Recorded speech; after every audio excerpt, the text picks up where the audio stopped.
Motorcycles are a big part of my life, and I've owned many different kinds and brands of bikes over the years. If it has two wheels and a motor, chances are I love it. However, my favorite are dual sport or adventure bikes. There is nothing that compares with exploring forgotten roads and trails on the back of a motorcycle, especially with my brother Tom, another lifelong rider. My name's Joe, and this is one of our adventures.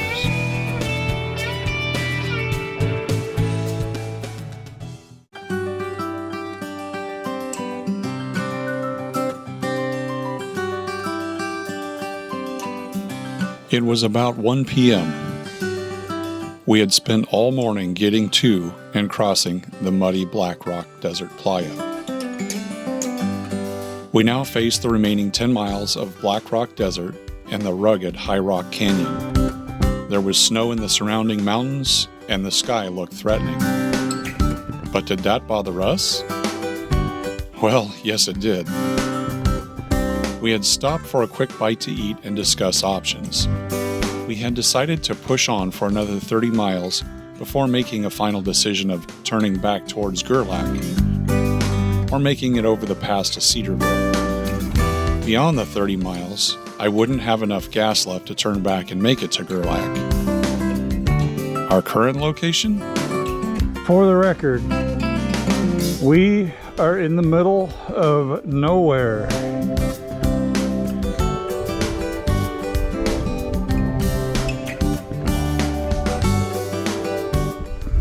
Aren't we like 10 or 15 miles past the middle of nowhere? Yeah, I think you're right. The longer this day goes on, the harder it is to throw the leg over the motorcycle. Yeah. We still had about 75 miles to go, much of it rough terrain, and about 6 hours of daylight left.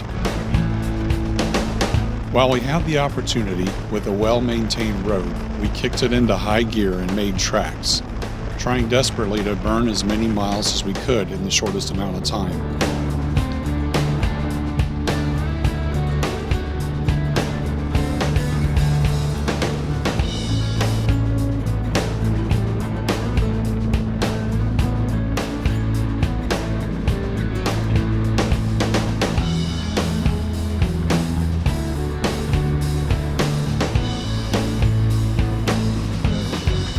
Pretty soon we made it to a swampy area and had to find our way through. This is saying, okay, this is a cutoff because it shows the road bending around that way. Tom found a promising spot and plunged right in. Okay. I figured if he could do it with his dubious back tire, surely I could make it.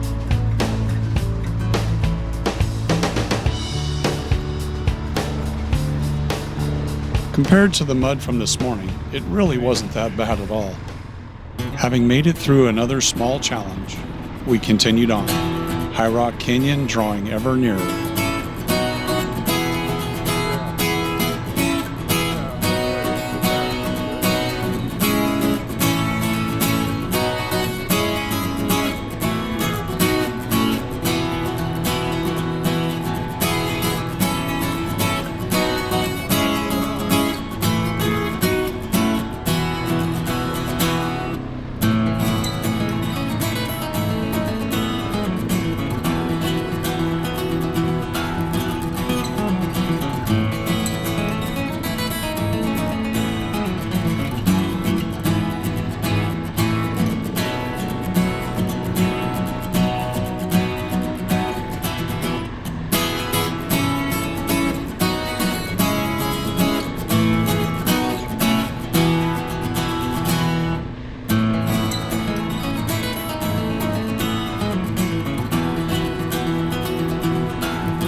Looks like a cattle guard, but I'm going to slow down a bit just in case. Oh, here's the other sign. You get to read that one. For some reason, I couldn't convince Tom to walk down the hill and read the marker. This is what it says. Had some very stony roads. One hill we locked both wheels and put on ropes to let our wagons down. All got down safe. Saw some handsome sights along the rocks, holes made by the wind. Abram Menges, August 17, 1849. Like the settlers, we wondered what interesting things we would see and what hardships we would face. Would our mechanical horses survive the trip? Would we get stuck and have to rely on our survival gear and skills to live? We were about to find out. Boy, this would have been some rough going. How the heck did they do this? I often marvel at the audacity of the human race and the mighty feats determination and hard work can accomplish. It would have taken some digging to dig a road through here. Well, I think some of the first people did, dug enough to make a little, I'm sure it was a little slopier than it is now, but I guess the settlers really wanted to get to Oregon.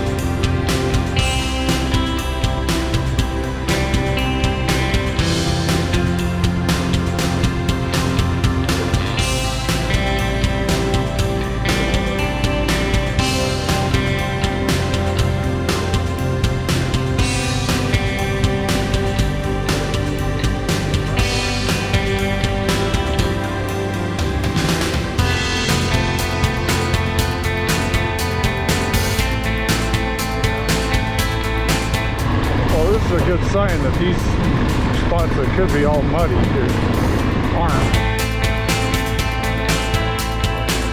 We had finally reached the gateway to High Rock Canyon. Currently entering High Rock Canyon. Open the weather holds and we don't hit snow. Yeah, it is pretty.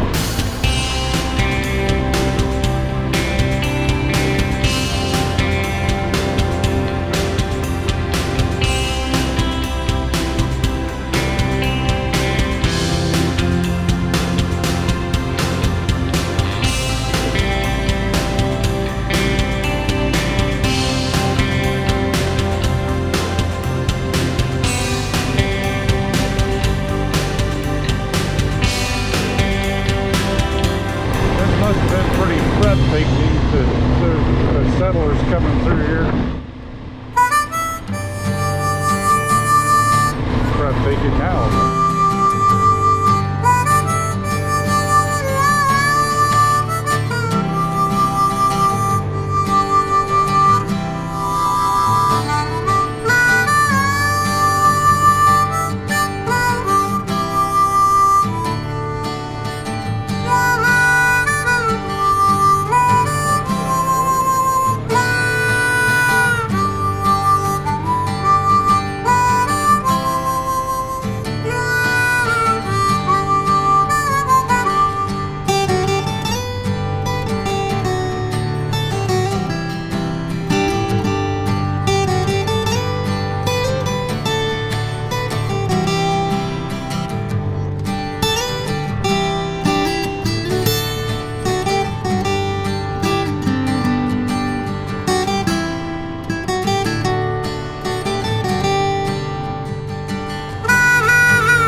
We came around the corner to see a small herd of burros.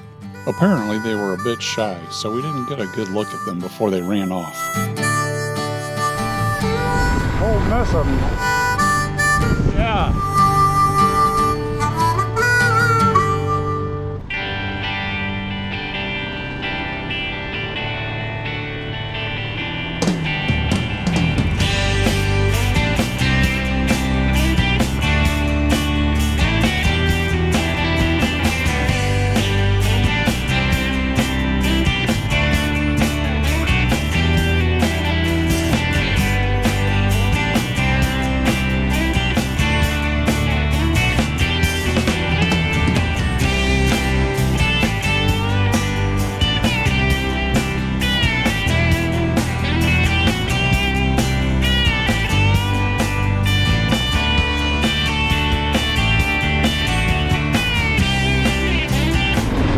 cave. Well, it's got soot on it. Somebody used it at once. You'd think there'd be a marker here.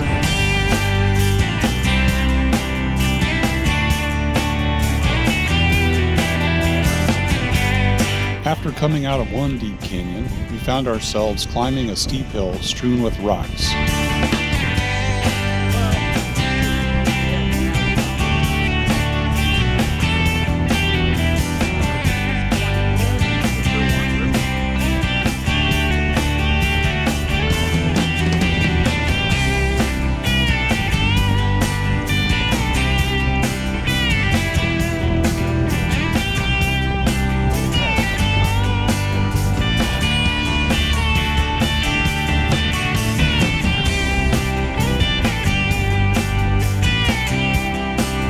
Got a great view when we got to the top of the next deep canyon we would be entering.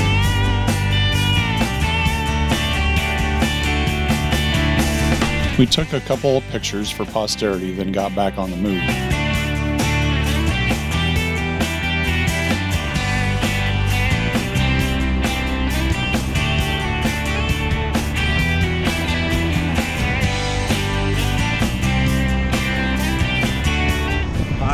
Canyon Part 2.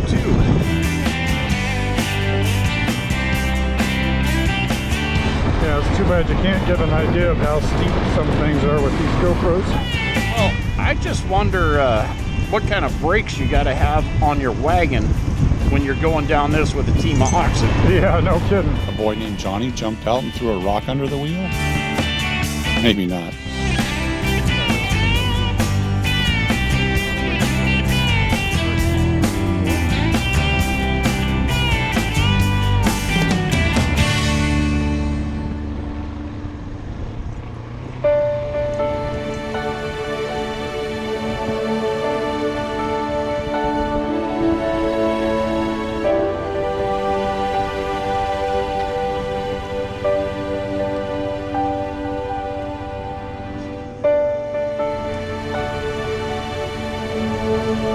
Tom decides to brag to his coworkers. And all the tree trimmers I work with, in case you see part of this video, I haven't even missed my turn so far. I haven't gone past my exit. Doing pretty good. That's mostly because I'm just following him. Good about passing up your turn-offs? Oh yeah, all the time. I'll get talking to somebody.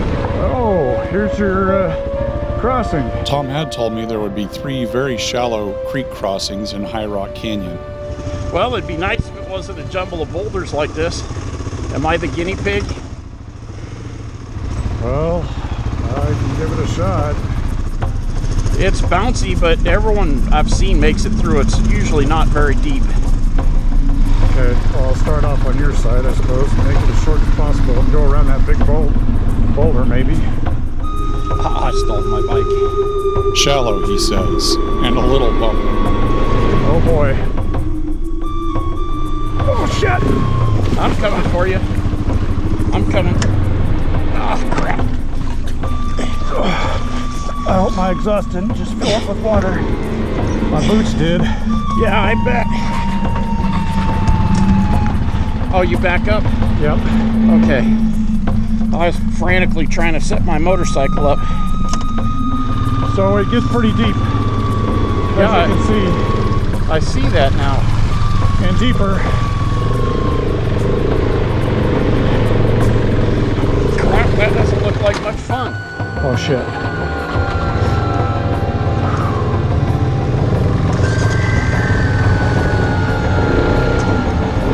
Let me get somewhere out of the way.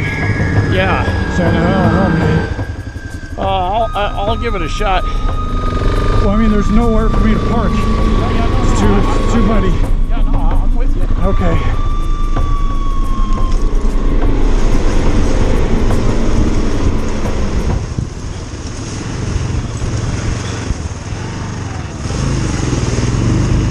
You can see the water well up into Tom's KLR's cowling as he makes the crossing. Did you make it? Good thing my bags are waterproof. Holy crap, I was on the trail on the side, and the trail on the side got like clear up to my seat deep. Yeah. So much for being shallow. Well, that's number one. Woo, my feet are cold. Yeah, mine too a bit. Did you get water over your boots, I'm guessing? Yeah, but now I can't make it up this little thing here. Give me a minute and I'll just walk it. Okay, well, I can get off and help you too. Well, I might be able to walk it burning my clutch as long as I don't slide down into the other rut. It gets muddy around this corner a little bit too. Whew. I'm just glad my bike didn't get completely flooded out. With that pipe being on that side. That was deep.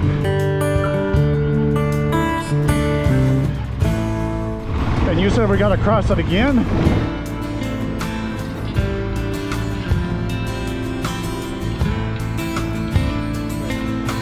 Just around the corner, we came to the second crossing. Oh yeah, here's a, I don't know. Let me take a look at it. Where did he hit it, you know?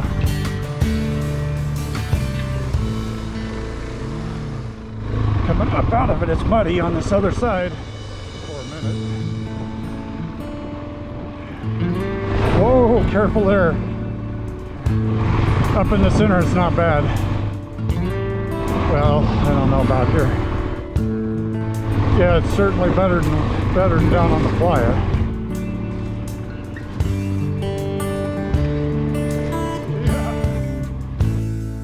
And about 5 minutes later, we hit a third crossing. Whoa, here's another section. And this one looks muddy. I tried skirting the edge, but eventually had to drop down in it. Was that your bike? Okay. It's not bad so far, but I don't know what it's going to be like towards the end. I'm going to have to drop down into it here. Yeah, I see that. Here's hoping. Oh, that's not super bad. That wasn't terrible. That wasn't terrible. Hopefully my slimy tires will be able to get a hold of something. Tom followed suit.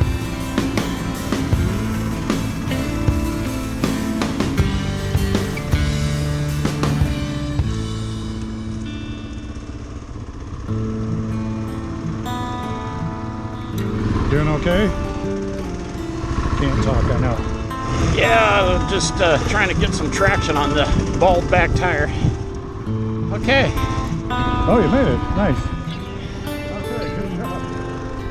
You didn't even dump your bike. With 50 some odd miles to go, we pushed on, hoping those were the only 3 crossings. You know, I hope those were the spots that they were talking about.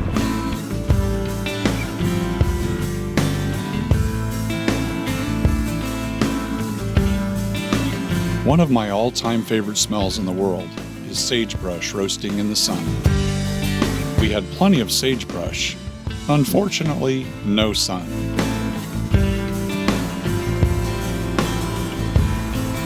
Well, the water in my boots is warming up, so.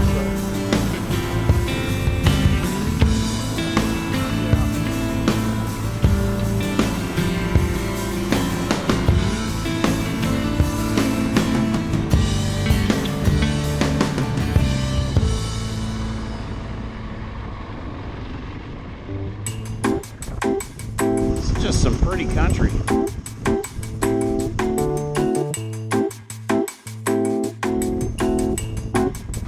Then we came to a 4th crossing. Aim for some tire tracks, I guess. And hope for the best. See how fast my front tire disappears here. Pretty fast. That side might have not been the side to go on. Yeah, that looked deep and bumpy. Okay, I'll try the other one. Get out of your way a little bit. I'll be on the other side or swimming, one of the two. Tom plunges right in, and then looks like a submarine surfacing. Holy crap! Damn, good job. Good job. Yeah, that tire wanted to walk sideways, but Yeah, I I could caught see her. it. Caught her. I can see that. Hopefully I can make it up this. I hope so. I figured you'd keep rolling. Well, I would, but I was so happy to make it across, I got excited. Well, hopefully that's the last one of them. I hope. Yeah, to me that looked like the second creek crossing. Yeah, that time I managed to keep my boot high enough. I don't think I got any new water in it.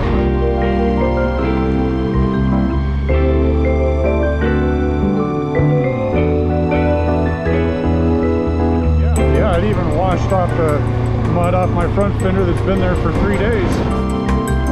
The sky was beginning to grow darker, and the threat of rain or snow increased with every mile we advanced up the canyon.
Interesting rock.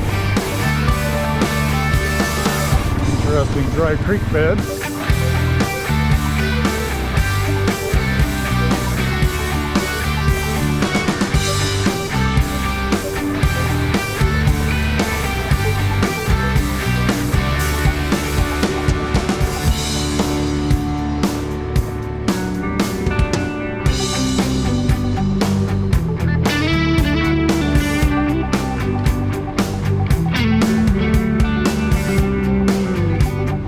I'm glad this dry wash is dry.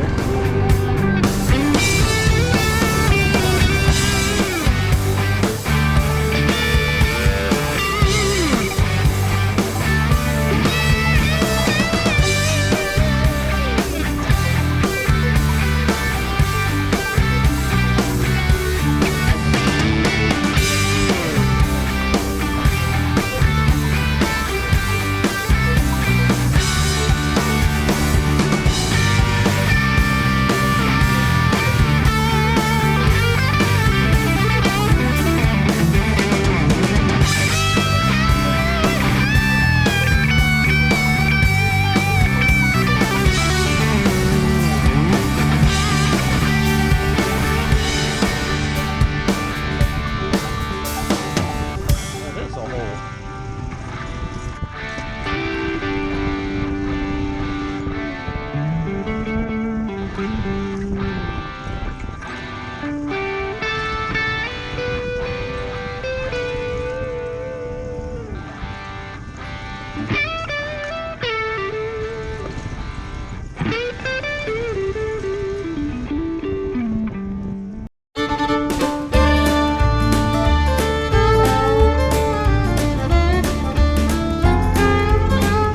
Well, I got my camera rolling again for the big reveal, but I'm pretty sure the big reveal is just more sagebrush and rocks.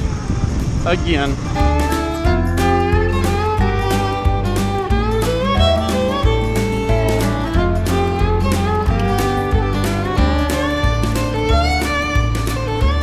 After exiting the bulk of High Rock Canyon, we rode through a valley paralleling the meandering High Rock Creek. There's cows out in the meadow.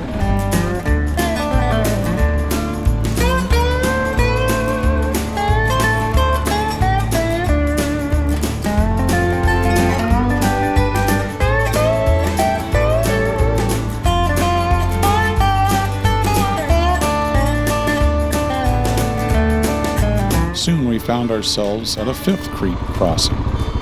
Okay, I wonder if I'm going to try going up around the side of this first one, maybe. Yeah, that looks sketchy. Yeah, Doesn't look like it's that deep. I guess we'll find out. there it goes. Yep.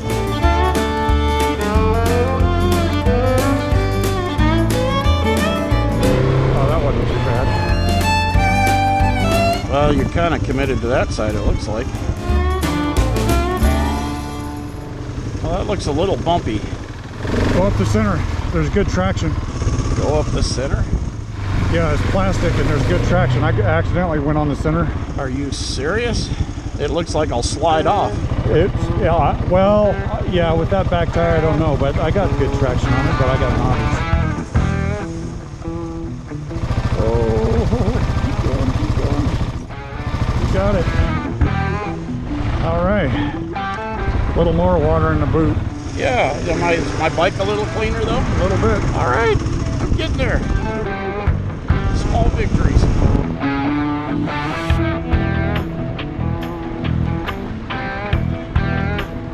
Right around the corner, we came to Stevens Camp, a BLM cabin available on a first-come, first-served basis. Tell you what, if they had a fire going in there, be tempted to warm. Try out by the fire. I have to admit, I was mighty tempted to stop and warm up, but we still had 45 miles to go, a pass to climb, and the weather was getting rough. Through another creek. This one's shallow. Comparatively. Now, why is it the really shallow crossings with no boulders are crystal clear? Well, I feel like we're committed now, come hell or high water. By this point, we were about 5 miles past our point of no return. The pass could be snowed in which case we would have to turn back and cross all those creeks again. I believe I could make it still. I don't know if I'd want to with going back through those damn creeks again. Not a promising prospect, but we were fairly confident we would make it through. Well, I'll tell you what. If we do make it through, that'll be a hell of a feat, honestly, on a day like today with the weather the way it is. Yeah, looks like we're getting ready to go up through that pass.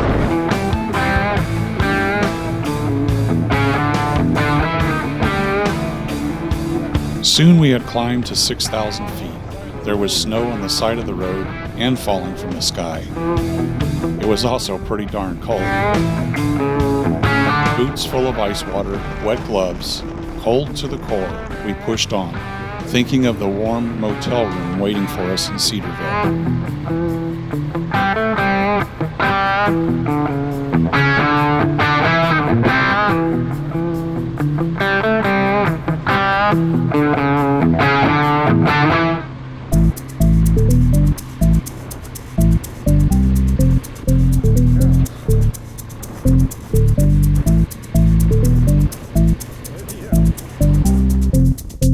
Tom's GoPro was as blurry as our eyes.